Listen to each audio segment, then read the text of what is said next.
Mi nombre es Cristina Ramos, soy enfermera y este es el trabajo final del máster de telemedicina de la UOC, que se titula así: Reducción de los episodios de OFF en la enfermedad de Parkinson, tratamiento a distancia. Para la correcta realización del trabajo de investigación he procedido con la siguiente estructura. En primer lugar, la introducción, en la cual se justifica el interés del trabajo y se describe el contexto económico. En segundo lugar, los objetivos del trabajo. En tercer lugar, la metodología utilizada, los resultados obtenidos y la discusión de los resultados. En cuarto lugar, las conclusiones extraídas del trabajo y, por último, las referencias utilizadas para su desarrollo. En la actualidad, el número de pacientes crónicos ha aumentado considerablemente, sobre todo debido al crecimiento de la esperanza de vida. En este sentido, el informe Cronos, publicado por The Boston Consulting Group y patrocinado por los laboratorios Lilly, expone que actualmente en España hay 19 millones de pacientes crónicos, y es una cifra que se elevará significativamente de cara al año 2020. Por otro lado, un estudio realizado por EPTA, que es la Asociación Europea para la Enfermedad de Parkinson, afirma que la proyección de la enfermedad hacia el año 2030 está íntimamente relacionada con la esperanza de vida también, y por lo tanto a más años, más pacientes con enfermedad de Parkinson en los países de mayor población, que es lo que se observa en el gráfico siguiente, donde podemos ver la estimación para 2005, que era el año en el que se realizó el estudio, y la proyección para el año 2030 en una serie de países desde China hasta España. Para comprender mejor los datos explicados anteriormente, vamos a proceder con la definición de la enfermedad de Parkinson. Se trata de un trastorno neurodegenerativo crónico y la afectación del cerebro es a nivel del sistema nervioso central, más concretamente en el área encargada del control del movimiento. En este sector del cerebro se encuentran las neuronas encargadas de segregar una sustancia química llamada dopamina. La dopamina es fundamental para que se puedan regular los movimientos de forma coordinada y ágil, y en esta enfermedad las neuronas encargadas de segregar la dopamina o bien mueren o no funcionan adecuadamente. Aquí podemos observar el escáner de un paciente con la enfermedad de Parkinson en comparación con el escáner de una persona sana.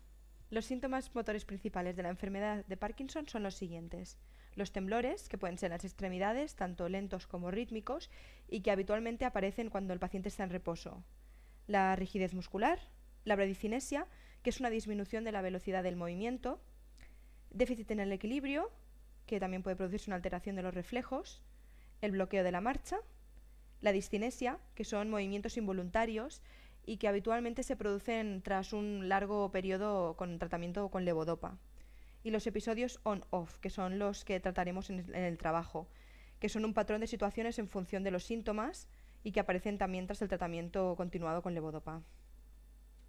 Contexto económico. La crisis económica actual e internacional, que se inició en 2008 en Estados Unidos, afecta también a Europa de forma extrema, y en el caso de España la consecuencia principal ha sido el aumento del desempleo.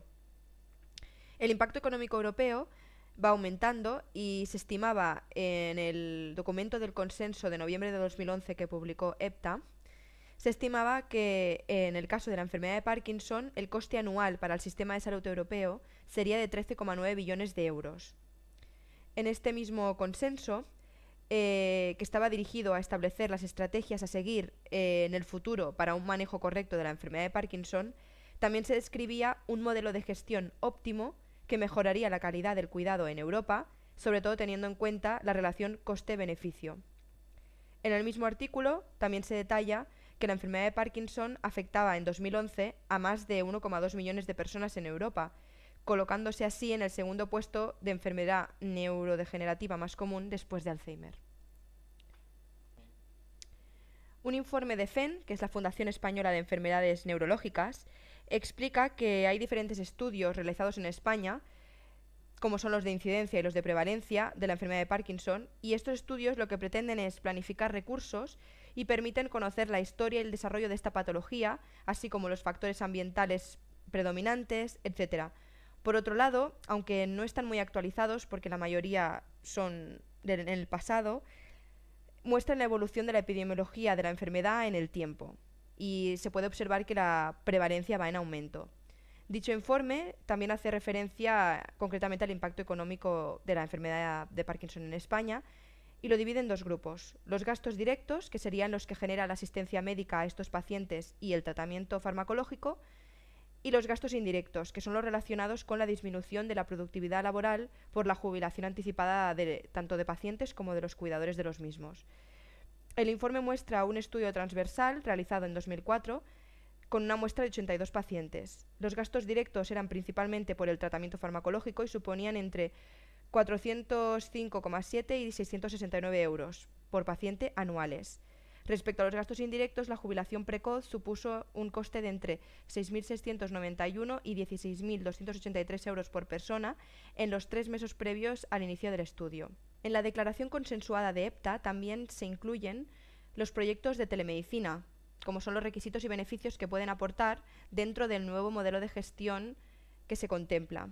Y serían los siguientes, como apoyar iniciativas que aseguren la equidad y la accesibilidad a los cuidados y tratamientos especializados, mejorar la financiación para la investigación de la enfermedad de Parkinson y definir qué es lo que debería ser prioritario investigar, invertir en el tratamiento eficaz y las estrategias de mantenimiento del mismo, concienciar a la sociedad sobre esta patología y proporcionar recursos que impulsen el trabajo continuo de las diferentes organizaciones nacionales de la enfermedad de Parkinson. Por último, el proyecto HELP podría ofrecer una opción económicamente viable en términos de eficiencia y mantenimiento de la calidad asistencial y en primer lugar podría reducir considerablemente el coste de los fármacos, ya que al usarse tan solo el necesario en cada momento, no se desperdiciaría el resto. En segundo lugar, al tratarse de un control a distancia, se podrían reducir los desplazamientos a los centros de salud con cita previa, con lo cual disminuirían las listas de espera. Por último, se trata de un proyecto de consenso entre varias empresas de distintos países que encuentran un factor común y lo aplican a la población, ajustándolo según las necesidades, lo que podría aumentar la eficacia y efectividad. El punto de partida para iniciar un consenso de este tipo es centrar los esfuerzos en las necesidades del paciente. HELP son las siglas de Home-Based Empowered Living for Parkinson's Disease Patients. El proyecto europeo HELP fue realizado por 9 organizaciones y liderado por Telefónica I+D. Se inició oficialmente en junio de 2009 y se cerró en 2013. Las instituciones participantes fueron las detalladas aquí: Telefónica I+D, Fundación Privada Sant Antoni Abat, también empresa española, HSG MIT Alemania, Neusta Mobile Solutions Alemania, Nevet y Saliwell de Israel, Telecom Italia, Universitat degli Studi Palermo de Italia y la Universidad Politécnica de Cataluña, Barcelona Tech.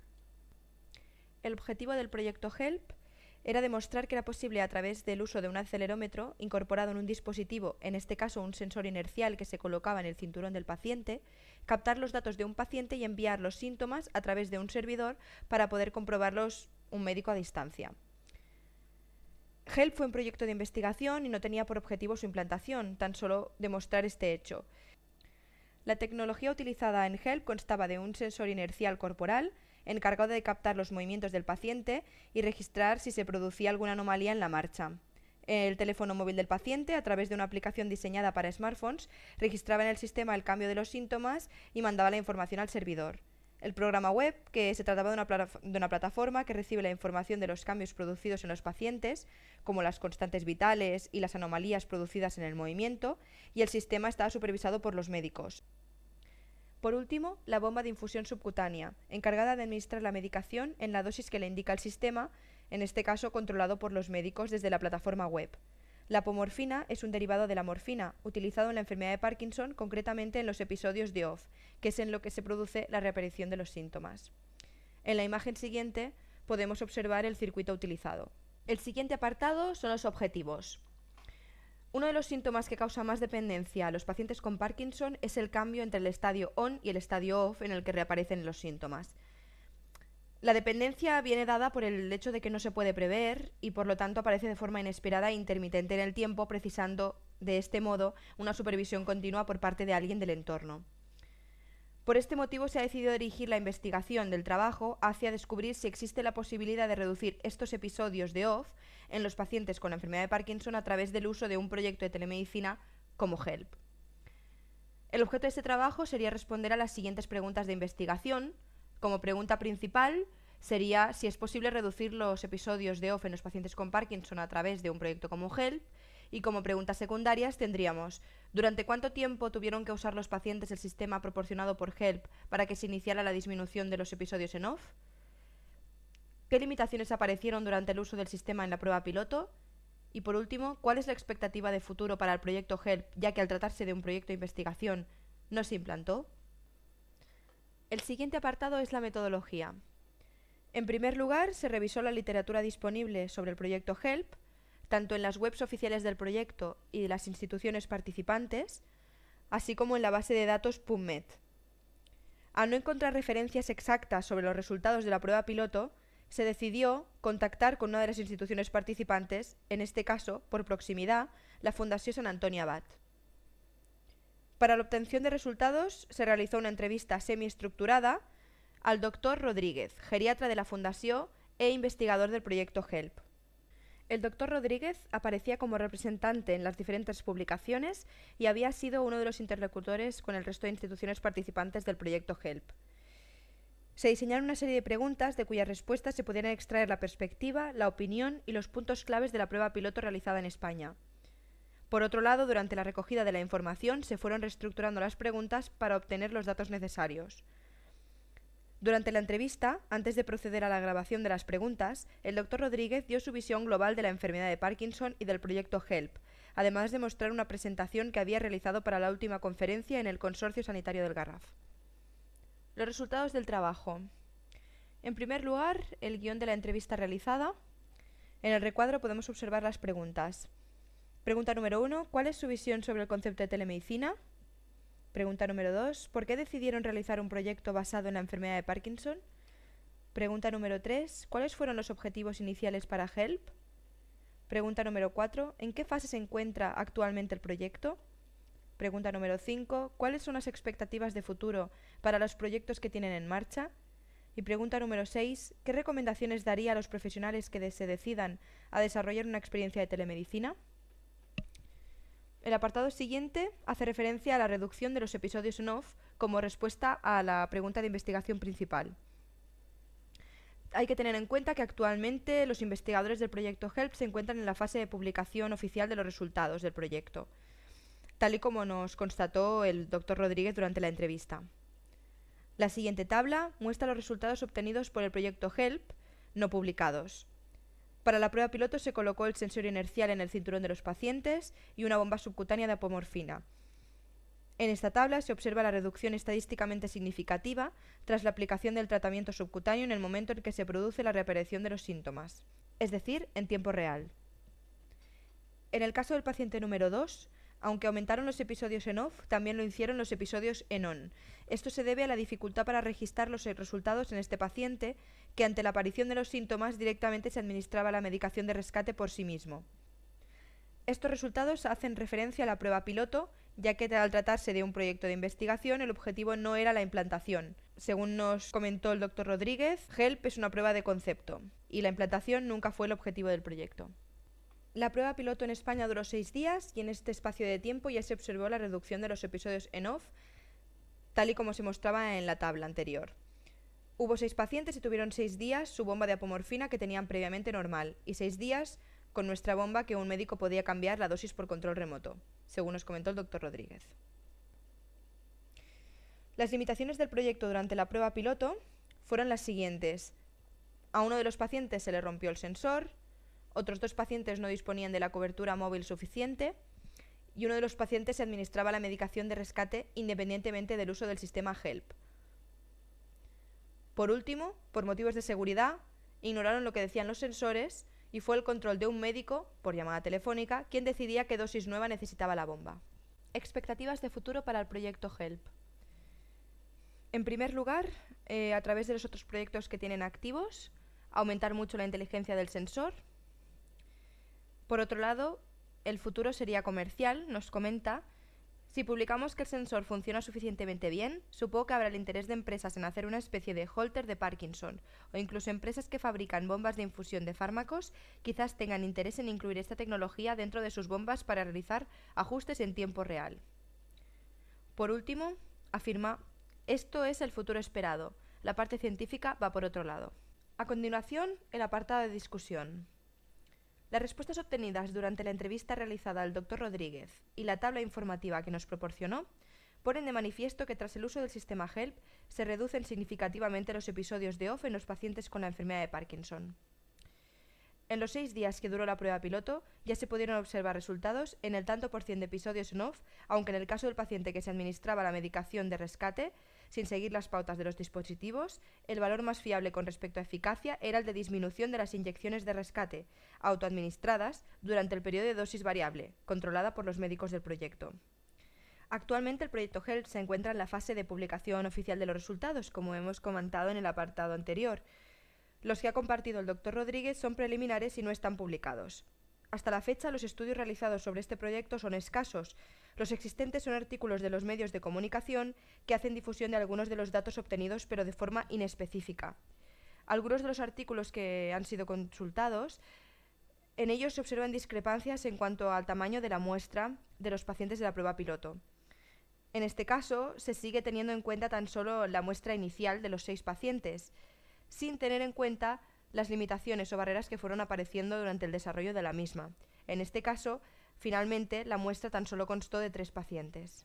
Tras estas discrepancias, podría decirse que se difundió algún documento inicial a los medios de comunicación con el tamaño de muestra inicial y posteriormente se transfirieron los resultados sin tener en cuenta los cambios producidos durante el proceso.